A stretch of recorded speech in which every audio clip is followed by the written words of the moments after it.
Bab 6. Bela negara dalam konteks Negara Kesatuan Republik Indonesia. A. Pengertian bela negara. Dalam pasal 27 ayat 3 Undang-Undang Dasar Negara Republik Indonesia tahun 1945 dijelaskan bahwa setiap warga negara itu memiliki hak dan kewajiban dalam upaya pembelaan negara. Upaya bela negara selain sebagai kewajiban dasar manusia juga merupakan kehormatan bagi setiap warga negara yang dilaksanakan dengan penuh kesadaran, tanggung jawab, dan rela berkorban dalam pengabdian kepada negara dan bangsa. Dalam pasal 9 ayat 1 Undang-Undang Nomor 3 Tahun 2002 tentang Pertahanan Negara, setiap warga negara berhak dan wajib ikut serta dalam upaya bela negara yang diwujudkan dalam penyelenggaraan pertahanan negara. Menurut Undang-Undang Nomor 3 Tahun 2002 tentang Pertahanan Negara, yang dimaksud dengan bela negara adalah sikap dan perilaku warga negara yang dijiwai oleh kecintanya kepada Negara Kesatuan Republik Indonesia berdasarkan Pancasila dan Undang-Undang Dasar Negara Republik Indonesia tahun 1945 dalam menjamin kelangsungan hidup bangsa dan negara. B. Peraturan perundang-undangan yang mengatur bela negara. 1. Undang-Undang Dasar Negara Republik Indonesia tahun 1945. A. Pasal 27 ayat 3 yang berbunyi setiap warga negara berhak dan wajib ikut serta dalam upaya pembelaan negara. B.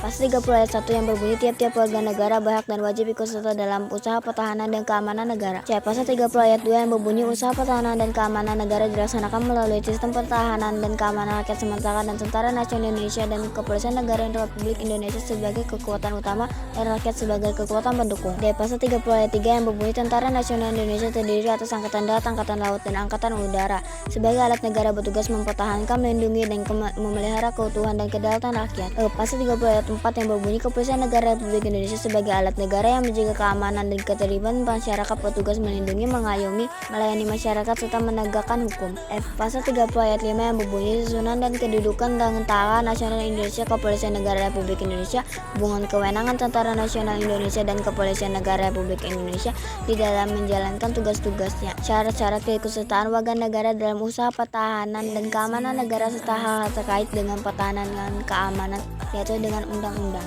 2. Ketetapan MPR. A. Ketetapan MPR RI No. 4 MPR 2000 tentang pemisahan TNI dan Kepolisian Negara Republik Indonesia. Berdasarkan ketetapan MPR tersebut, TNI dan Polri secara kelembagaan terpisah dengan peran dan fungsi masing-masing diantara sebagai berikut. 1. TNI adalah alat negara yang berperan dalam pertahanan negara. 2. Kepolisian Negara Republik Indonesia adalah alat negara yang berperan dalam memelihara keamanan. 3. Dalam hal terdapat keterkaitan kegiatan pertahanan dan kegiatan keamanan, TNI dan warga negara Republik Indonesia harus bekerja sama dan saling membantu. Salah satu peran TNI adalah TNI merupakan alat negara yang berperan sebagai alat pertahanan Negara Kesatuan Republik Indonesia. Dan salah satu peran Kepolisian Negara Republik Indonesia adalah Kepolisian Negara Republik Indonesia merupakan kepolisian nasional yang organisasinya disusun secara berjenjang dari tingkat pusat sampai tingkat daerah. 3. Undang-undang. A. Undang-Undang Nomor 2 Tahun 2002 tentang Kepolisian Negara Republik Indonesia. B. Undang-Undang Nomor 3 Tahun 2002 tentang Pertahanan Negara. C. Undang-Undang Nomor 34 Tahun 2004 tentang Tentara Nasional Indonesia. D. Undang-Undang Nomor 39 Tahun 1999 tentang Hak Asasi Manusia Pasal 68 yang mengatakan bahwa setiap warga negara wajib ikut serta dalam upaya pembelaan negara. E. Undang-Undang Nomor 23 Tahun 2014 tentang Pemerintahan Daerah yang menyatakan bahwa pertahanan menjadi salah satu bidang yang tidak diotonomikan kepada pemerintah daerah. C. Perjuangan mempertahankan Negara Kesatuan Republik Indonesia. 1. Perjuangan fisik mempertahankan Negara Kesatuan Republik Indonesia. Ancaman terhadap keutuhan Negara Republik Indonesia setelah diproklamasikannya kemerdekaan Indonesia pada tanggal 17 Agustus 1945 adalah kedatangan Belanda ke Indonesia. Belanda sebagai salah satu anggota sekutu yang memenangkan Perang Dunia Kedua menyatakan berhak atas Indonesia karena sebelumnya mereka menjajah Indonesia. Mereka datang dengan membentuk National Indian Civil Administration atau NICA dengan menumpang dalam Allied Forces National as Indies atau IFNIA.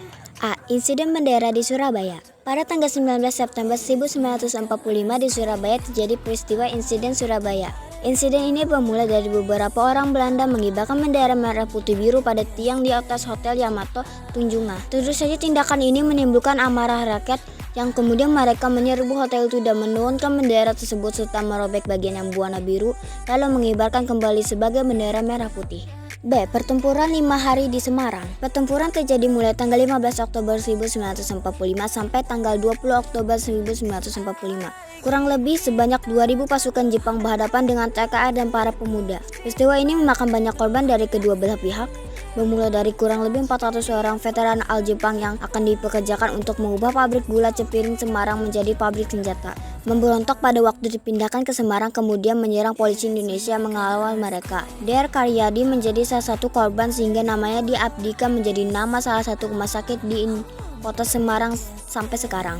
Untuk memperingati peristiwa tersebut, pemerintah membangun sebuah tugu yang diberi nama Tugu Muda. C. Pertempuran Surabaya tanggal 10 November 1945. Terjadinya pertempuran di Surabaya diawali oleh kedatangan atau mendaratnya Brigade 29 dari Divisi India ke-23 dari bawah pemimpin Brigadir Malabi pada tanggal 25 Oktober 1945. D. Pertempuran Ambarawa. Pertempuran ini diawali oleh kedatangan tentara Inggris di bawah pimpinan Brigade Battle di Semarang pada tanggal 20 Oktober 1945 untuk membebaskan tentara sekutu. E. Pertempuran Medan Area. Pasukan sekutu yang dibonceng oleh serdadu Belanda dan NICA di bawah pimpin Brigade Jenderal TID Kelly mendarat di Medan pada tanggal 9 Oktober 1945. G. Pertempuran Margarana. Pada tanggal 2-3 Maret 1946 Belanda mendaratkan pasukannya di Bali. H. Perlawanan terhadap agensi militer Belanda. Belanda selalu berusaha menguasai Indonesia dengan berbagai cara. Berbagai perundingan dilakukan seringkali Belanda dengan berbagai alasan untuk menguasai seluruh wilayah Indonesia. Belanda melancarkan agensi militer sebanyak 2 kali. I. Perang gerilya. Perlawanan bangsa Indonesia juga menggunakan strategi perang gerilya, yaitu perang dengan berpindah-pindah tempat. 2. Perjanjian mempertahankan negara kesatuan Republik Indonesia melalui jalur diplomasi. A. Perjanjian Linggajati. Perundingan Linggajati adalah suatu perundingan antara Indonesia dan Belanda di Linggajati, Jawa Barat pada tanggal 10 sampai 15 November 1946 yang menghasilkan persetujuan mengenai status kemerdekaan Indonesia.